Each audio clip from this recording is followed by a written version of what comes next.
We're going to see about 0-1 knapsack problem using branch and bound technique.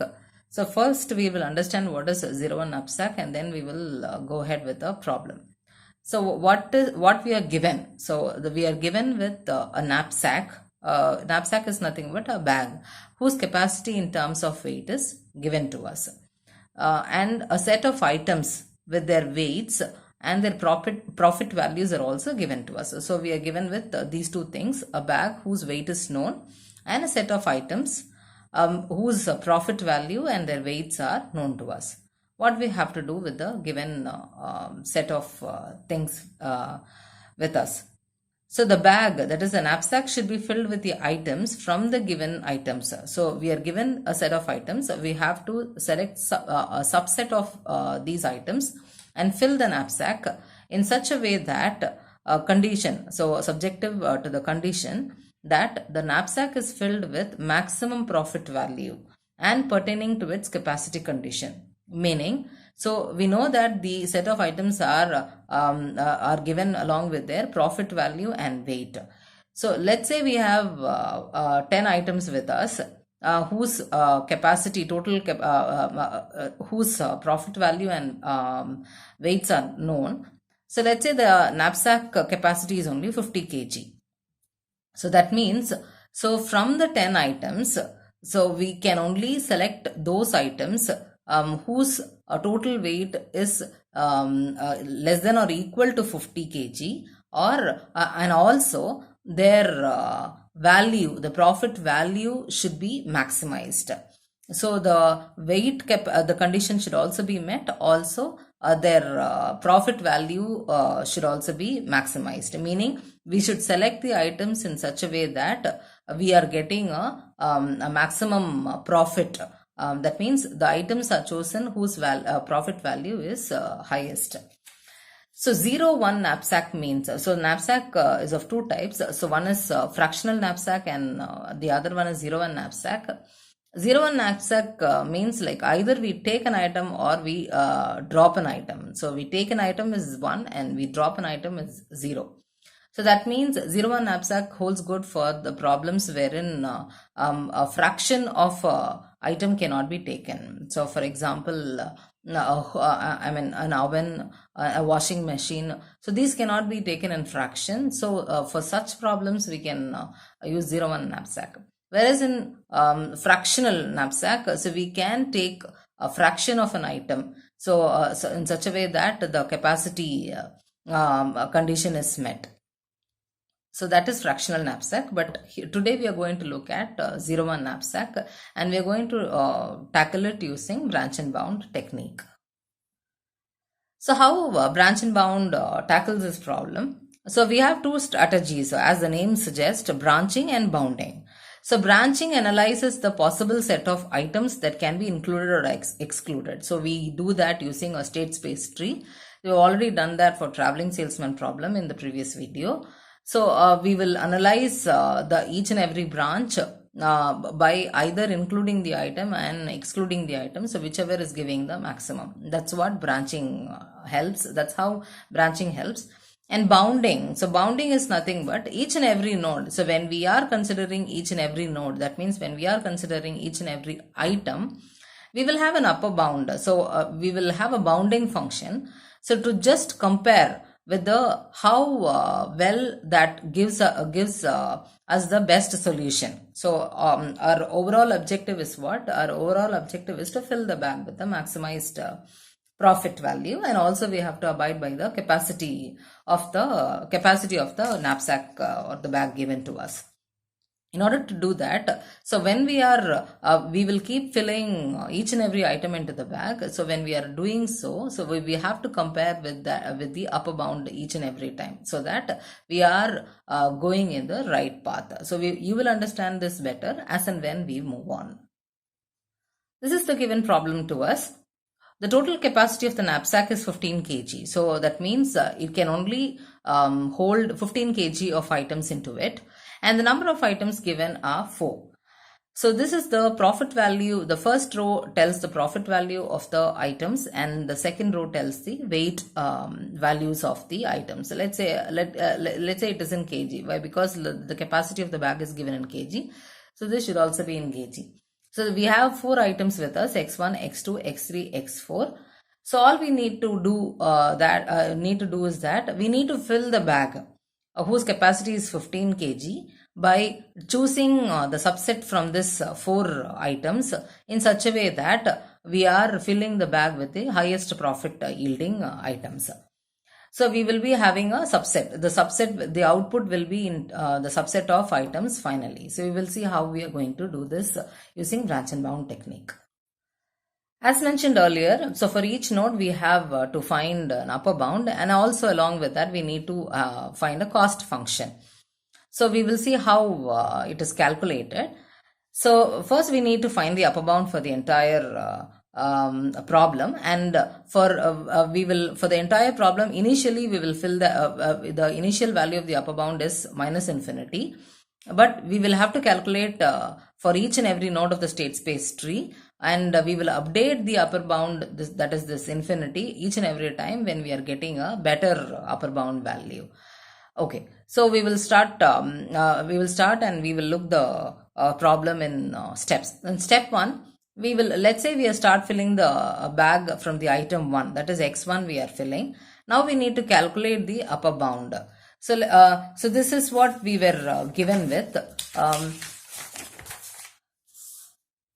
So when we our intuition is that we need to include the item number 1. So how we are calculating the upper bound is that upper bound is nothing but the summation of all the profit of all the elements we are considering. So that is what is given here. So it is summation of I is equal to 1 to n. So n is nothing but how many number of elements we are taking, and it is the sum of the profit we are taking. So similarly, the cost function is also the same. The only thing is that we consider a fraction for just calculation perspective. So for the calculation easiness, we also consider the fraction of the item profit value. So we'll understand this better now. So let's say we said we are starting with the first item. So when we are considering first item, what happens? We can take this item, profit is 10, whose weight is 2. So that means the bag can still be filled with some more item. So let's move on by taking the second item. So whose profit is 10. So the total profit value we have now with is 20. And we should also simultaneously check the capacity value of the bag. So 2 plus 4 is 6. So the total capacity is 15. Still we can fill the bag with some more item. Let's say if we can move x3 into that. So the x3 profit is 12. So the total profit is 22, and the total weight is 6 plus 6 is 12. So still we have not reached the 15 kg capacity. So let's see if we can move the fourth element also into the bag. So this is profit value is 18, but when we take the fourth element into the bag, it exceeds the capacity, because already till this we have reached 12 kgs. So we cannot include this item. So it exceeds 15 kg limit capacity. So the upper bound is nothing but the upper bound is the summation of these 3 values, that is 22. So let's see how the cost function is calculated. Yeah. So as I said earlier, this is how the upper bound for the first node is calculated. 2 plus 10 plus 10 plus 12. So that is 32. So this is the 32. That is the sorry, I said 22 previously. So that's wrong. I'm sorry for the confusion. The total the upper bound value is 32. So let's see how we are calculating the cost function. This is how the cost function calculation varies from the upper bound. It's just the same. So we included first 3 items, but still we can include a fraction of the fourth element. Though it is 0-1 knapsack, the fractional fractional item cannot be included. Just to find the cost function, we are doing this just for the comparison purpose.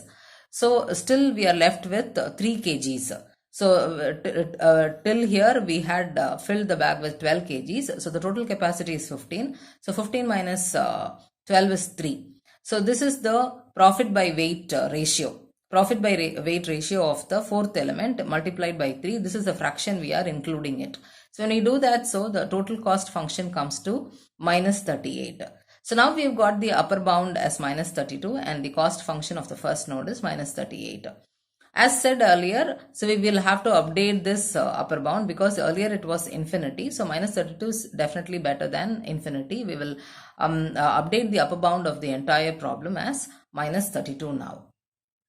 So we are done with the calculation of upper bound and the cost function of the first node. Now this is the root node of the state space tree. Now we have 2 branches from here. Either we can proceed by including the first item, that is x1 is 1. So we are considering the first item and we are filling the bag. Or we can exclude the first item and we can continue fill the bag. So let's explore this branch first. So when we include the first item, what happens to the upper bound and the cost?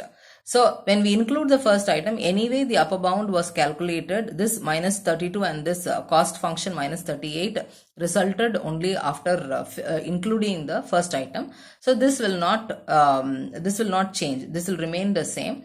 So the upper bound is still minus 32 and the cost function is still minus 38. Okay. So now we have to explore this branch.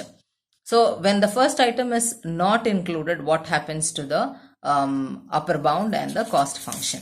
So we have to look at this. So we are not including the first item. So what we can do, we can include this item 10 whose weight is 4. We have to in parallel we have to track the total capacity of the bag. So this is, we can also, so since we are only filled the bag with 4 kg, we can move the second item as well, that is 12. So 10 plus 12 is 22. So the total capacity we have reached is 10 kg. Let's see if we can move the fourth element also. So we can, I think we cannot move the fourth element. Why? Because it exceeds the capacity. So the upper bound is 22 and the cost function is minus 32. So I forgot to mention earlier. So we are maintaining the upper bound and the cost function in negative values for computational easiness. So now we have got the upper bound to be minus 22, so which is the sum of the profit values of x2 and x3, and the cost is calculated as the same, but we have included the fraction of the element. So x2 plus x3, we are left with 5 kg. So 18. We can also add 18 by 9 into 5. So that's how we got this cost function minus 32. So upper bound is 22. So sum of x2 and x3 profit values, and cost is 10 plus 12, the same x2 profit values of x2 and x3, and also the fractional amount of the fourth one. So this is the cost function. So now the next important thing that needs to be kept in mind is that, so when we have each time when we calculate a cost function for a node, this has to be compared with the overall upper bound. So the overall upper bound is now updated from infinity to minus 32. So when we have a cost function which is greater than this upper bound, so we can prune that path. So we need not explore that path. Why? Because like it will not yield us in getting a maximized profit value. So that's what. So now we have minus 38 and minus 32. So minus 32 is equal to the upper bound, current upper bound, that is minus 32. And here minus 38 is lesser than the upper bound, current upper bound minus 32. So both the nodes need not be pruned or killed right now. So we can explore both the path. So we will choose this path. Why? Because this is yielding a better cost function. So we will explore this path first and then we will proceed with this. So that is what we need to be need to be considering of the pruning condition. So we have to follow this path, explore this path. So that means so x1 was considered, and x2 is also now considered. So x2 is now considered. X2 is equal to 1. So the x2 will already be the same. Why? Because so when we calculated this upper bound and cost function, we had included, obviously we had included x2 in it. So the upper bound remains the same and the cost function remains to be minus 38. And here the other option needs to be explored also. While what happens, what if we don't consider x2? So that possibility of the branch should be explored now. So when we don't consider x2, what happens to the upper bound and the cost function? When we don't consider x2, so we will consider x1 obviously, because this branch is considering x1. So that's how this path is arrived at. So we will consider x1 whose profit value is 10. We will not consider x2, so we will consider x3 whose profit value is 12. So we have reached 8 kgs. So we cannot include the fourth item whose capacity is 9, so that will exceed the total capacity. So we are only, so the upper bound is nothing but 22, that is minus 22. So we are keeping values in negative. So the cost function, obviously we will include an fractional element. So this is 8. So 15 minus 8 is 7. So 18 by 9. So this is profit by weight value into 7. So that gives minus 36. The cost seems to be minus 36. Again, we should remember. So the current upper bound is minus 32. So the cost is, this minus 36 is definitely less than upper bound. So this need not be killed. So every time we are forming a node in the state space tree, the pruning condition should be checked. I repeat once again, the pruning condition. The pruning condition is nothing but every time you arrive at a node whose cost is greater than your overall upper bound, that is here it is minus 32, you can prune or kill that node, and you need not explore that further. So we now we now need to compare whose cost is better. So definitely this minus 38 is better. So we will now explore this path. So when we explore this path, so we have considered x1, x2, and we are now considering the third element. So x3 is 1. So obviously this upper bound and cost function were calculated by including the first element, second element, and the third element, that is x1, x2, and x3. So the upper bound and the cost will remain the same now also. So now we have to explore the other side. So the other side in the sense we have to now exclude x3 and see what happens to the upper bound and the cost function. So now if we do so, so what happens to the upper bound? So we can take the first element, whose profit value is 10, and the kg, the weight is 2 kg, and the second element is 10, and its capacity is 6. Still we can we should check, we cannot include the third element. So why? Because we are exploring this path. So the x4 element, its profit value is 18. So when we add the total capacity, whose the x4's weight is 9, so it adds up to 15 kg. So exactly the same capacity of the knapsack, whose capacity is 15. So we can have it. So the upper bound value is minus 38, and the cost function is also minus 38. So the current upper bound is minus 32, and we have got a better upper bound now. So the upper bound can be updated. Now we have to check the pruning condition. We have since we have updated the upper bound. So when we have updated the upper bound, so the previous node should also be checked. So here the cost is minus 32. Now the upper bound is minus 38. So now this can be killed. Why? Because minus 32 is greater than minus 38. So this can be killed. We need not, this can be pruned or killed. We need not explore this path. So here this path can also be killed. Why? Because the cost is minus 36. The upper bound is minus 38. So this can be, this is greater than the upper bound. This can be pruned. We need not explore this further. Now we are in the situation to so both the costs are same. So we are going to explore this path. So we have included all this. So in this path, what this path tells us is that we have included the first element, second element, third element, and we have to check whether we can include the fourth element. Obviously, we cannot include the fourth element. Why? Because it will exceed the total capacity of the bag. So this becomes impossible. So we are pruning this path. And we are checking this possibility of like including x1, x2, and we are excluding the x3, the third element. So what happens to the upper bound and the cost? So we had already calculated the upper bound and cost in the previous previous step. So this is the upper bound and the cost function when we don't include the third element. Now what we have to explore is that we have to explore two more possibility of including the fourth element and excluding the fourth element. So this path, the rest of the paths are pruned. So we are only bothered about this path now. So we have two possibilities with us. We have to include what happens when we include the fourth element and what happens when we include the if we don't include the fourth element. So when we include the fourth element, we had already calculated this upper bound and cost function by including the fourth element. So it obviously remains the same. The upper bound is going to be minus 38 and the cost is also minus 38. When we don't include the fourth element, that means we include first element, second element, and we exclude both the third and fourth element. We leave third and fourth element. Obviously, the upper bound and the upper bound is going to be less than this. So why? Because we sum up only the first two item value, that is minus 20, and the cost is also definitely going to be less than this. So we will only choose this. So the rest of the paths are pruned already. So the answer is that the subset of the item we choose is that x1, x2, and we leave x3 and we include x4. So this is the required output. So this is how a knapsack problem is tackled using branch and bound. Thank you.